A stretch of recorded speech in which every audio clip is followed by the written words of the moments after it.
This is Neural Newscast. I'm Elias Thorne. Brown University has placed its police chief, Rodney Chapman, on leave effective immediately. That's more than a week after a mass shooting on campus that left 2 students dead and 9 others injured. I'm Lydia Holmes. And Brown's president, Christina Paxson, says this is part of a standard review of campus safety after the attack. She's also been blunt that the shooting has created anxiety, fear, and stress across the campus community. So, here's what that review is actually looking at. It'll examine how the university responded the day of the shooting and whether Brown's current safety policies are adequate. Paxson says the school's highest governing body will conduct both reviews. And it's not only internal.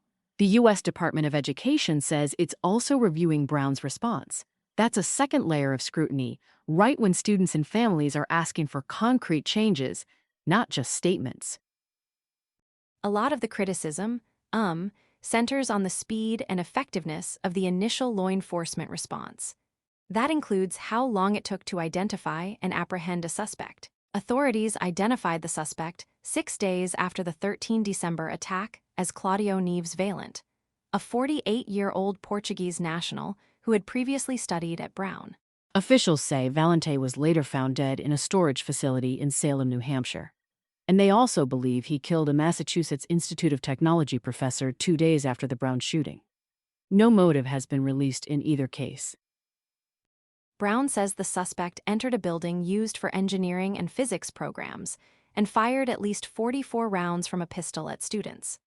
The 2 people killed were identified as Ella Cook, 19, a second-year student from Alabama, and Muhammad Aziz Umarzakov, 18, an Uzbek-American first-year student. Paxson praised the bravery and dedication of the officers who responded that day, while also acknowledging how shaken the campus is now. And yeah, that balance is tricky because a community can value frontline effort and still insist leadership answers for preparation, coordination, and communication.